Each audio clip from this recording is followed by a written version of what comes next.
Saya tahu kalian tidak merindukan saya, tapi saya sangat merindukan kalian. Di video sebelumnya saya membahas tentang yang tidak berfaedah. Kali ini saya akan membahas yang sedikit berfaedah. Semoga bermanfaat. Silakan subscribe channel saya.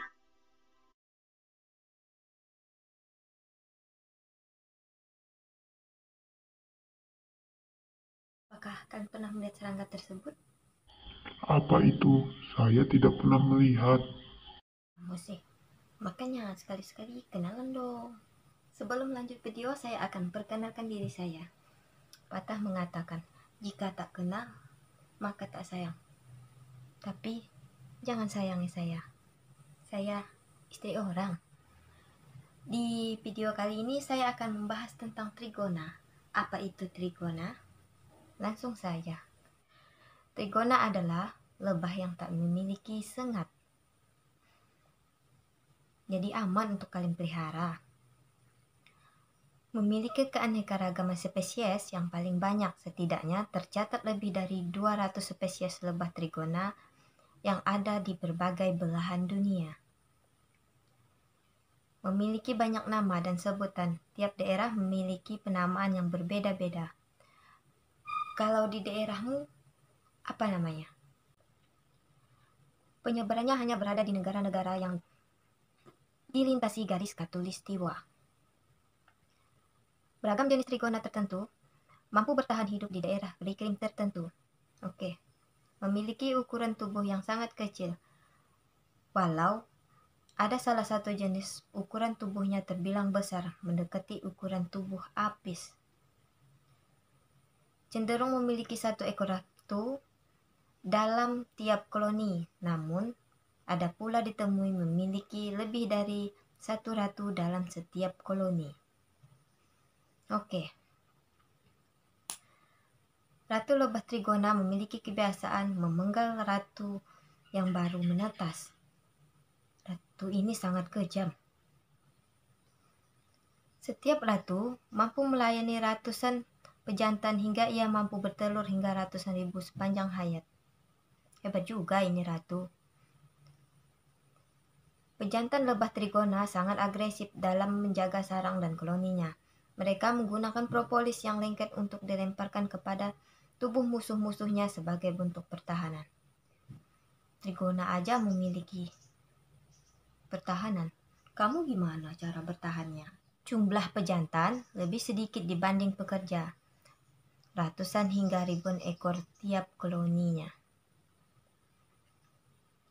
Pejantan yang membuahi ratu akan mengalami kematian. Rasain lu. Pejantan mampu memainkan peran sebagai ratu serta menghasilkan telur infertil apabila ratu di koloninya mati. Jumlah telur infertil pejantan hanya sedikit. Namanya juga pejantan. Telurnya cuma minimal. Saya maksimal kok.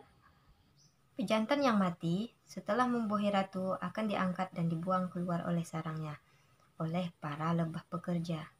Wah, habis manis sepah dibuang. Pekerja lebah trigona adalah betina mandul.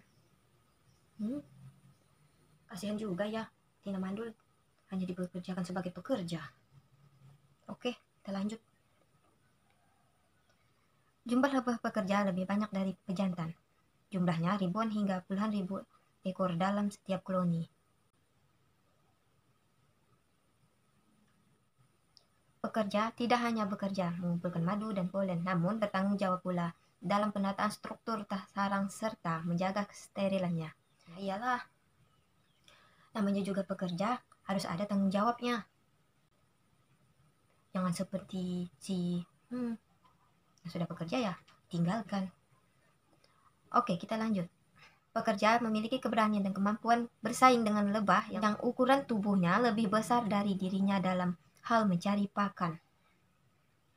Memiliki kebiasaan hidup berdampingan dengan manusia sejak dahulu kala, tapi tidak bisa dijadikan pendamping hidup.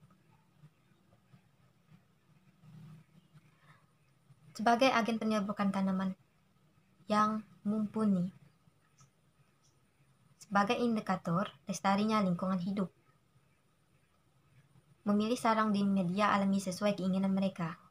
Asal ada celah atau rongga untuk hidup koloni, mereka akan menempatinya. Hati-hati bagi Anda yang memiliki lubang hidung besar, bisa-bisa trigona bersarang di hidung Anda.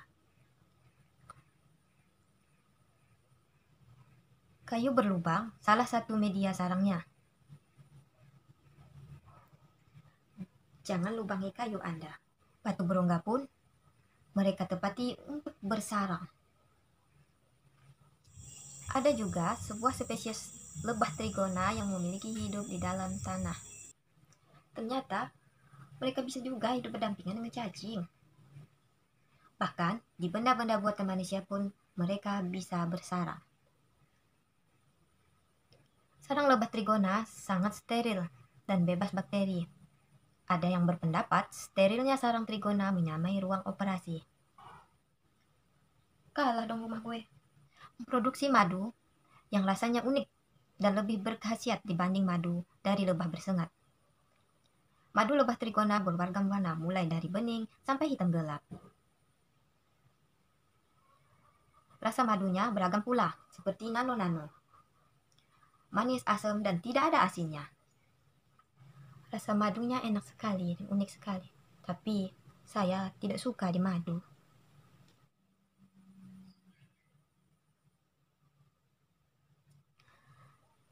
Madu lebah trigona mampu menjadi pengganti insulin bagi penderita diabetes. Madu lebah trigona awalnya hanya dikenal sebagai obat sariawan akut oleh orang tua zaman dahulu. Madu lebah trigona dipakai juga untuk meningkatkan stamina burung balapan dan burung kicauan supaya suaranya merdu sekali seperti suara penyanyi internasional. Madu trigona dipakai oleh peternak domba aduan untuk melakukan tanduk agar bisa diatur sesuai empunya domba. Bisa juga dimiringkan mungkin. Lilin lebah trigona berwarna kehitaman karena selain adanya uap juga mengandung propolis murni. Memproduksi polen berbentuk bibrit yang memiliki rasa unik karena memiliki asam amino berantai sehingga rasanya juga asam dan menyegarkan, seperti baru habis mandi. Pipolen lebah trigona juga dikenal sebagai makanan super. Memproduksi propolis dalam jumlah yang besar sebagai pertahanan koloni terhadap serangan musuh. Kalau musuh dalam selimut, gimana? Propolis dibuat oleh lebah trigona pekerja berasal dari resin dan getah pohon serta material alami lainnya. Memiliki kebiasaan membuat struktur pintu masuk yang unik.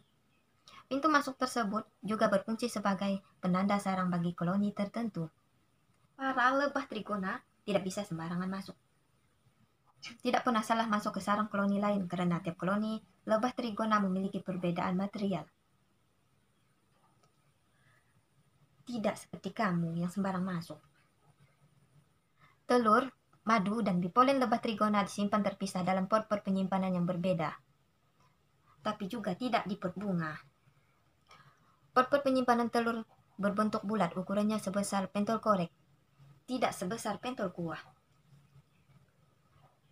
Bentuk dan susunan telur jenis tertentu ada yang menyerupai rangkaian buah anggur. Stroberi, mangga, apel, oh tidak, hanya berbentuk anggur. Tapi tidak seperti buah anggur. Jadi gimana? Jenis trigona lain berbentuk lempengan-lempengan pipih. Tapi tidak seperti lempeng tektonik. Ada juga yang berbentuk melingkar seperti obat nyamuk bakar 3 roda. Pot-pot penyimpanan madu dan bipolen berbentuk bulat seperti kelereng yang sering kalian mainkan. Ukuran pot penyimpanan madu dan bipolen nyaris seragam dalam satu spesies yang sama. Mengambil nektar dari sela-sela daun yang kuncup selain dari bunga. Walau memiliki beberapa jenis tumbuhan pakan favorit, sumber pakan setiap trigona cenderung multiflora. Pandai memilih serbuk dari bunga jantan yang berkualitasnya terbaik untuk disimpan sebagai cadangan makanan. Dalam hidup ini memang harus pandai-pandai memilih. Seperti memilih pasangan gitu. kental dengan hal-hal mistis dan mitos di daerah tertentu, terutama di daerah perdukunan. Mungkin dapat juga dibudidayakan. Bagi kalian yang senang membudidayakan lebah untuk menghasilkan madu, lebah trigona ini juga bisa dibudidayakan. Dan lebah trigona ini ramah untuk lingkungan karena lebah trigona ini tidak menyengat. Cuman mungkin dibandingkan lebah biasa, madu lebah trigona madunya lebih sedikit dan rasanya sedikit asam. Tapi khasiatnya juga tidak kalah dengan madu biasa. Wanggona, Tugona, mungkin saudaranya Trigona. Diam dulu tupai, saya mau bicara ini. Nah, sekian dulu video dari saya, semoga berfaedah. Jangan lupa share kepada teman-teman kalian. Dan yang belum subscribe, silakan subscribe terlebih dahulu. Jangan lupa subscribe ya.